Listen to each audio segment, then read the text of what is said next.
kejujuran. Seandainya negara kita ini diisi orang-orang yang jujur semua, itu kira-kira ya bukan kira-kira, pasti negara kita ini adalah menjadi gemah ripah Jinawi. Tapi kenyataannya, ini bahasannya Mas Amin, semua orang tuh korupsi, sing gak korupsi mereka urung duwe kesempatan untuk korupsi. Itu bahasanya Mas Amin, tapi udah salah, memang itu bener. Itu ya bener. Ya yang sekarang berok belum korupsi demo itu Pak, belum punya kesempatan untuk korupsi. Newenya kalau duit bomboan, bomboan. Ya, ini yang jadi belum tentu orang tidak korupsi itu orang baik. Ya karena belum punya kesempatan. Tapi diuji kesempatan itu usah jujur lah. Nah, yang namanya tidak tentu, belum tentu, itu bukan berarti semuanya kan. Itu bahasanya Mas Amin kan kalau seperti itu. Makanya Mas Amin macam-macam tak guyung loh Mas. Ya, macam-macam lah. Kadang-kadang bahasanya itu kan gelitik. Ada jalan provinsi ya sakene walus.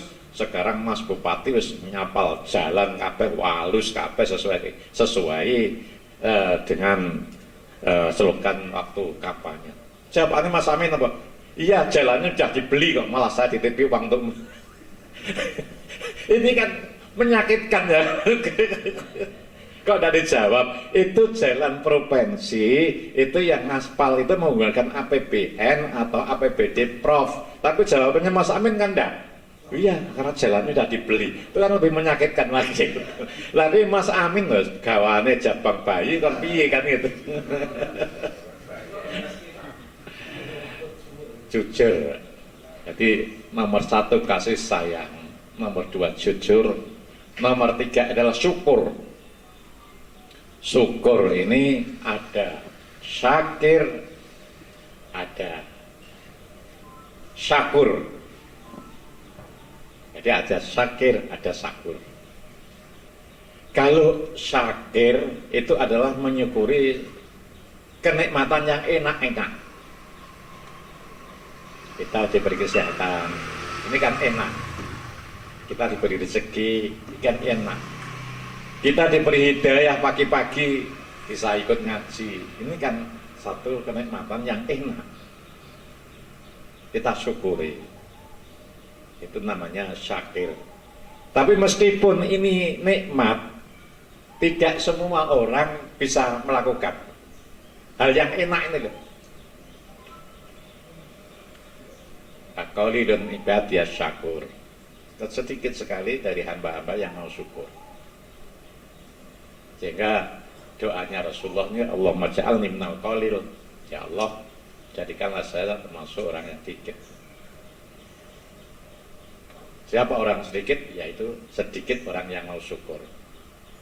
Maka dalam rumah itu kan yang kita pasang itu Pak, Rabbi auzi'ni an ashkura nikmatallati an'amta alayya itu. Itu kan doanya Nabi Sulaiman. Ketika semut itu memberi komando kepada semutnya, pada anak buahnya itu, minggir-minggir karena raja mau lewat.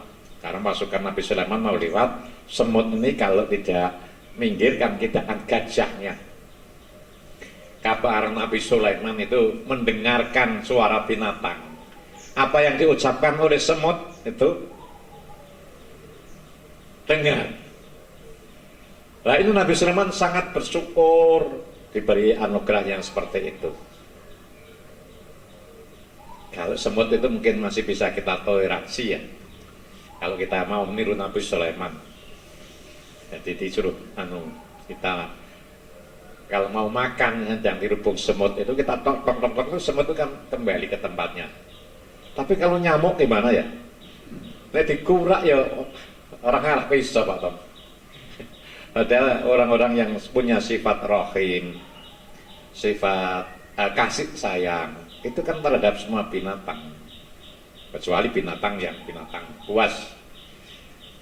Nah, itu yang harus kita matikan. Ini semut kan masih bisa kita usaha, kalau ada makanan ya jangan semutnya dibasmi lah, dicek-cek itu sudah bisa kembali ke tempatnya. Ini dipilih sitok-sitok malah raiso. Nah di sini Nabi Sulaiman sangat bersyukur, doanya niku Robi auzik ni an asfuroni matallati anta alaiya. Kalau Nabi Sulaiman saja itu loh ingin menjadi orang yang syukur minta. Karena apa? Merasa dirinya itu sangat membutuhkan Allah. Nah kita ini kan harus selalu merasakan membutuhkan Allah. Syakur itu adalah menyukuri nikmat yang tidak enak. Nah, nikmat itu ada yang tidak enak. Seperti orang sakit. Orang sakit ini kan bisa menghapuskan dosa, bisa dijamin oleh Allah, ditata, bisa masuk surga. Itu kan melalui proses syukurnya. Ya Allah, alhamdulillah saya dalam keadaan sakit, dosa saya diampuni oleh Allah. Nah, syukur yang inilah yang disebut syakur. Ada dua ini. Nah, syukur ini punya energi yang luar biasa. Jadi kalau tiap pagi kita itu yang kita ucapkan alhamdulillah alladzi ahyana ba'da ma amatana wa ilaihin nusyur.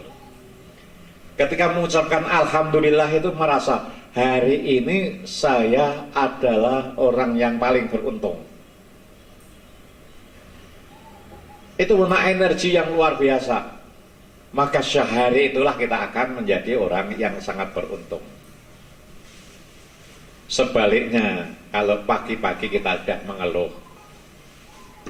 mengeluh, hati kita tidak enak, maka hari itu pun akan menjadi orang yang sial. Ini bisa dipraktekkan dalam diri kita. Kok mergawe apa kan ora nyendal. Mergawe apa ora nyendal. Maka inilah yang didahulukan oleh Allah, la in syakartum la azidannakum wa la in kafartum inna adzabi lasyadid. Tidak usah nunggu lama-lama, sehari aja. Bangun pagi kita ini alhamdulillah ahyana. Ini hal yang sederhana tapi kita ini kan tidak selalu bisa. Kadang-kadang ya bisa, tapi hanya mulutnya. Yang sering mulutnya ya tidak, hatinya ya ora. Asal lagi ndonga to mau tangi turu. Lah ya. Lah ini yang hal-hal yang sifatnya kecil-kecil ini yang untuk menghiasi soder tadi supaya menjadi hati yang baik, hati yang bisa kita gunakan. Kemudian yang keempat, kita hiasi depan rumah itu dengan sabar. Sabar ini ada yang hukumnya wajib, ada yang hukumnya sunnah, ada yang hukumnya haram. Sabar ini. Yang hukumnya wajib apa? As-sabru ala ta'ah. Sabar melakukan perintah. Ada azan, berangkat sholat, kalau tidak sabar tidak bisa melakukan sholat. Sabar yang seperti ini hukumnya wajib. Kemudian sabar anil makarih, sabar dari hal-hal yang dimakruhkan. Ya, kalau hal-hal kita menghindari hal-hal yang dimakruhkan. Contohnya yang paling gampang, dengar suara azan. Kok kita sunatnya kan kita ini harus jawab suara azan, tidak melakukan jawaban azan. Ini adalah tidak sabar. Sabar yang seperti ini adalah hukumnya sunnah. Kemudian sabar yang hukumnya haram seperti apa? Hukumnya haram. ada orang yang sedang keadaan bahaya, umpama ada orang tenggelam, dia punya kemampuan untuk menolong orang tenggelam itu, kemudian diam saja, sabar katanya. Nah, ini adalah hukumnya haram, sabar yang seperti ini, menyelamatkan orang dari bencana. Itu adalah hukumnya haram. Jadi sabar itu bukan pasif. Sabar itu adalah aktif. Orang mergawe enak-enak. Ini sabar enggak Pak Rosa? Ini bukan sabar. Tapi orang mergawe lalu tanai wis bar traktor Pak Rosa. Wis ana udan terus melangkah untuk icir jagung, itu jenenge sabar Pak Rosa. Jadi sabar itu adalah aktif. Kami sudah melontarkan beberapa program seperti ini. Sabar wae dari kon sabar, enak-enak. Tidak merespon program kita, itu namanya bukan sabar. Sabar itu adalah aktif, bukan pasif. Yang terakhir, hiasan yang harus kita hiasi rumah itu dengan hiasan ilmu. Orang yang punya ilmu dengan orang yang tidak punya ilmu itu sangat kelihatan sekali. Kalau ada berita yang viral, bojone jenderal, kok mamerno saya ini siapa? Itu jelas dia tidak punya ilmu berkomunikasi, tidak punya sifat tawaduknya. Akhirnya apa? Akhirnya ya ujung-ujungnya dia karena tidak punya ilmu tadi menjadi hujatan wong sak donya. Saking virale mungkin sudah ada 3 juta yang Mas Amin yang ngetel itu. Kan contoh itu bukan paling gampang kan yang aktual yang terjadi itu. Itulah yang yang kita bahas hari ini. Sinau bareng ini mari kita bahas bersama. Ini sebagai prolognya Pak Tom. Tapi selanjutnya ini dialog Pak Tom. Sinau bareng ini judulnya itu bukan ada yang lebih di antara kita ini. Mestinya saya akan minta gantian. Ya, saya menulis prolog saja, kemudian nanti ada tanggapan gitu. Wallahu muwaffiq nabi thoriq. Wassalamualaikum warahmatullahi wabarakatuh.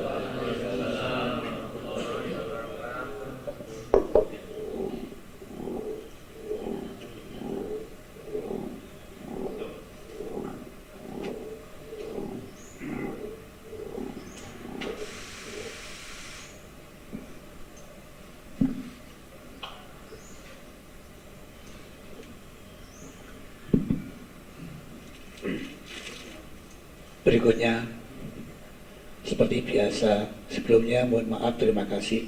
Mudah-mudahan yang telah disampaikan beliaunya bisa bermanfaat kita semua. Amin. Untuk selanjutnya, seperti biasa, kemajuan dan kekurangan monggo kita sampaikan kepada jamaah, terutama adik-adik dan teman-teman semua, dan khususnya pagi ini sebelumnya Pak Tom supaya memberikan sekedar himbauan atau saran-saran kepada jamaah. Demikian Pak Tom nanti ya. Oke Mas Adib, terima kasih, monggo. Baik, Assalamualaikum warahmatullahi wabarakatuh. Ingkang tansah kula taati Bayi Fadlul Huda atau Badawi dan sedaya yang rawuh langsung kemawon.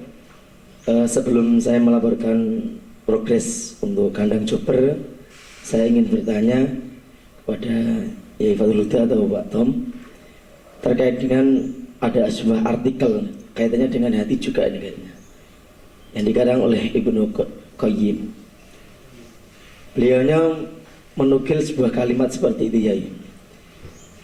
Tiada penjara sesempit penjara hawa nafsu, dan tiada belenggu sesempit belenggu syahwat. kita angen-angen ke orang tua. Maksud itu seperti kalimat ini.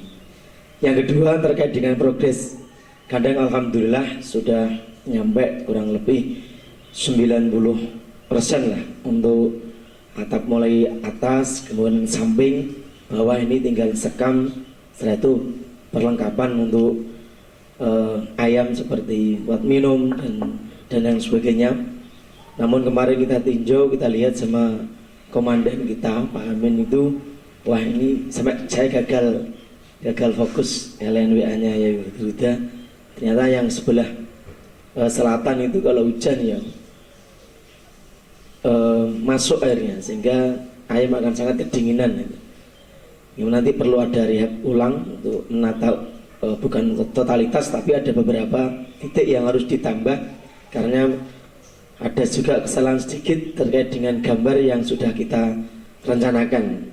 Itu mungkin terkait dengan progres. Insya Allah harapan kita teman-teman yang Desember ini benar-benar sudah clear semuanya, sehingga kemarin juga dikasih masukan sama Pak Wito itu, yang Pak Wito kan pernah berternak ayam itu sampai kurang lebih 11 tahun itu Pak ya. Beliau menyarankan ini musim dingin, maka harus diberikan beberapa saran, sehingga nanti akan kita rapatkan kepada teman-teman. Mungkin cukup itu pertanyaan dari saya untuk dijabarkan maksud daripada untaian atau kata mutiara dari Ibnu Qayyim itu seperti apa. Saya ulang lagi, tiada penjara sesempit penjara hawa nafsu, dan tiada belenggu sesempit belenggu syahwat. Niki masih itu terus pun. Terima kasih. Assalamualaikum warahmatullahi wabarakatuh.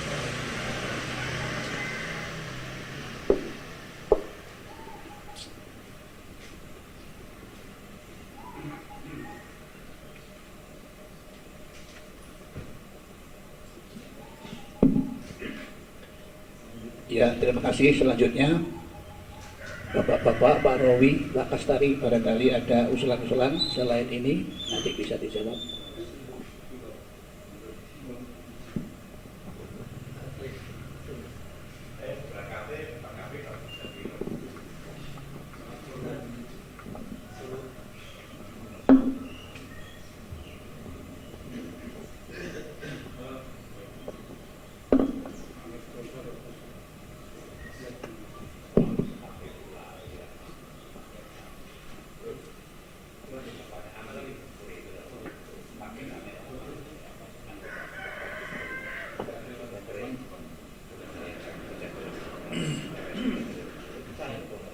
Assalamualaikum warahmatullahi wabarakatuh. Yang pertama, tadi beliaunya Pak Uda menggambarkan bahwa apa yang ada pada kita itu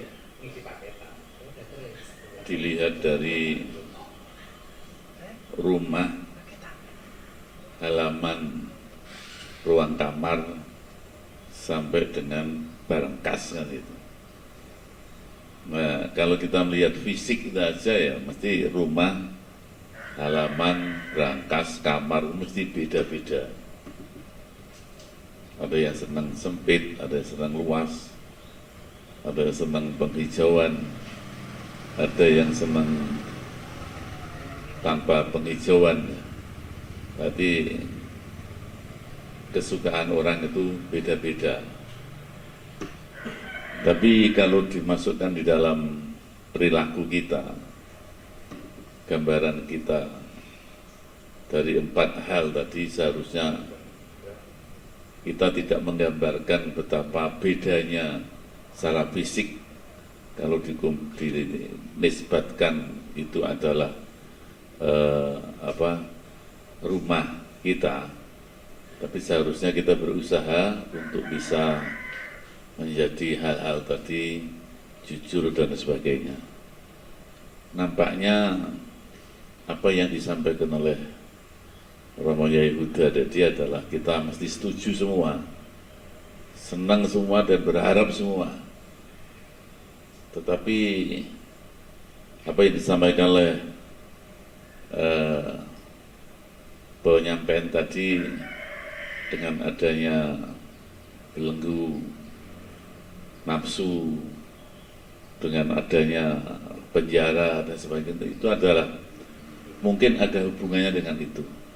Akhirnya kalau boleh kami matur bahwa setan selalu menggoda kepada kita sehingga kita tidak bisa melakukan hal seperti itu. Pertanyaannya kepada Romo Yai Huda, bagaimana kita bisa mencintai Allah, bisa terlalu gampang digoda setan, karena setiap orang ngaji ini kadang-kadang juga perlu hidayah. Kalau dapat hidayah ya sergap gitu. Kalau hidayahnya kurang ya kadang masuk, kadang tidak, dan sebagainya. Ya, supaya kita mendapatkan hidayah kepada Allah, oleh Allah kepada kita, dan kita bisa mencintai Allah, jalan menuju ke sana. Itu kira-kira dalam acara berikutnya. Kalau sekarang ini belum cukup waktunya, kepada Romo Yai Huda kami minta ditambahkan sehingga pilar-pilar yang disebutkan tadi kita bisa melakukan. Kan begitu Bapak ya? Karena kadang-kadang kita menerima ilmu cocok masuk telinga kiri langsung di hati kita, tapi habis itu lupa lagi dan lupa karena kita tidak mendapat hidayah. Nah, supaya kita mendapat hidayah dicintai Allah itu apa-apa terlebih yang dilakukan mungkin sudah disampaikan berkali-kali oleh Romo Yai Huda, tapi ini juga perlu diingatkan kembali. Itu yang pertama.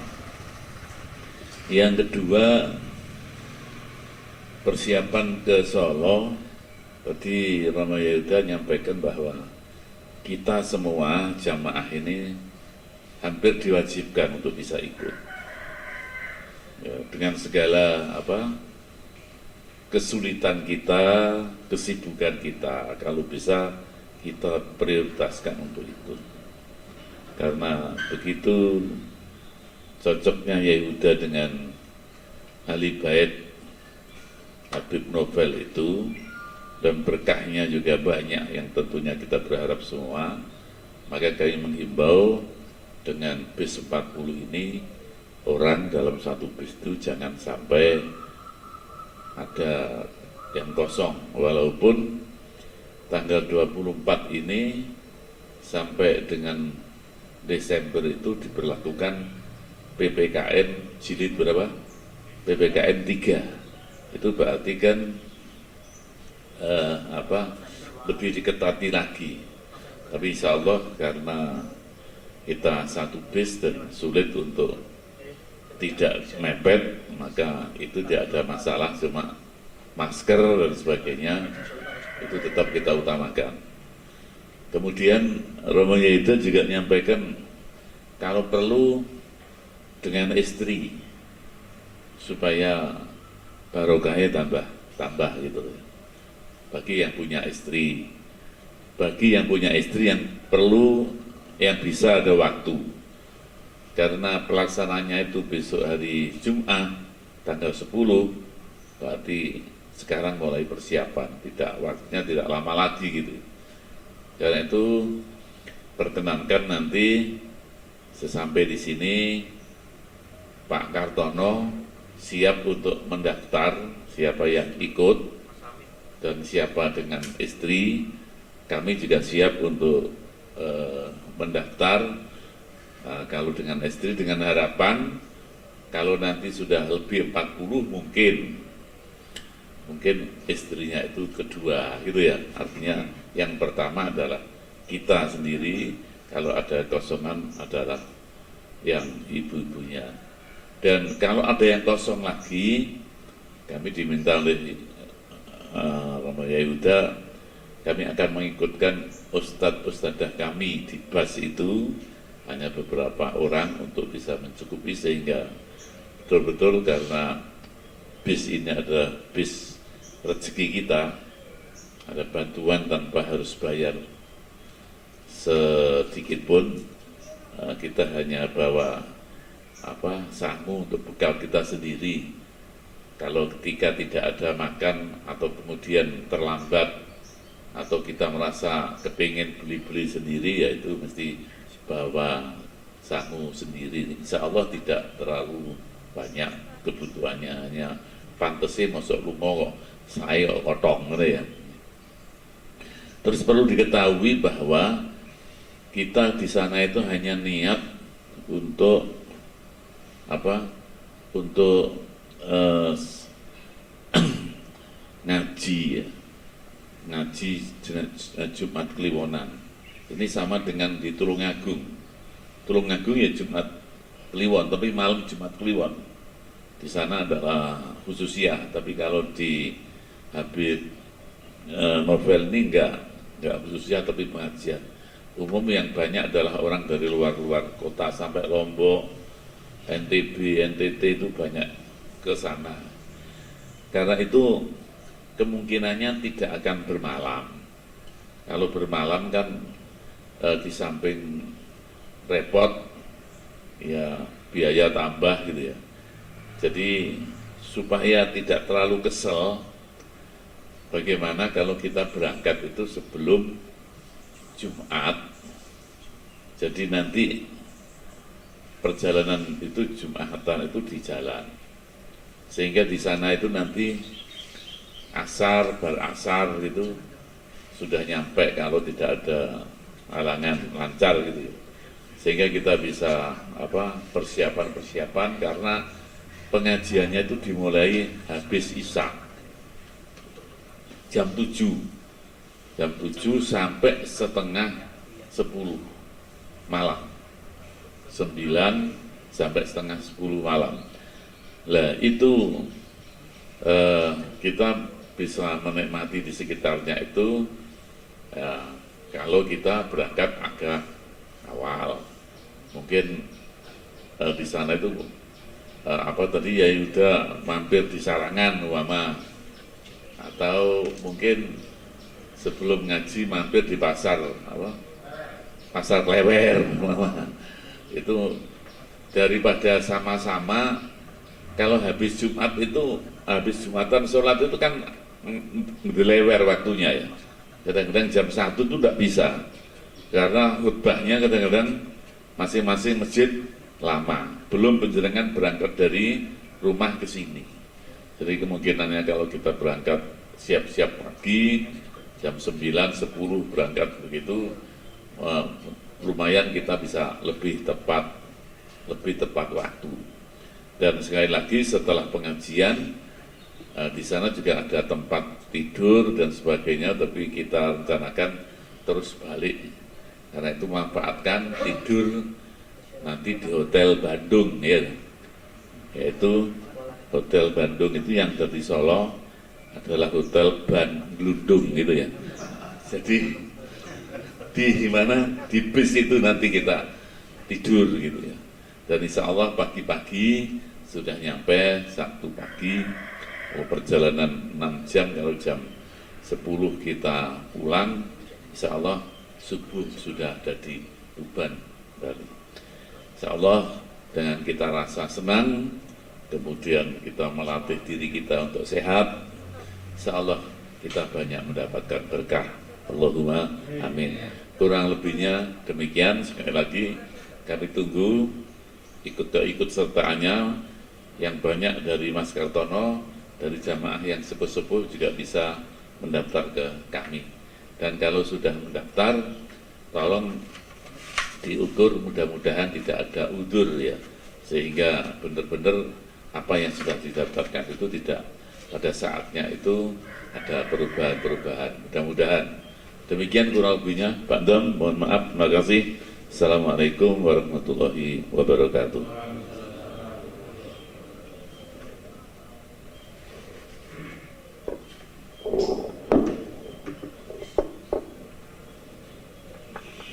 Pertama, Mas Adib, nafsu itu seperti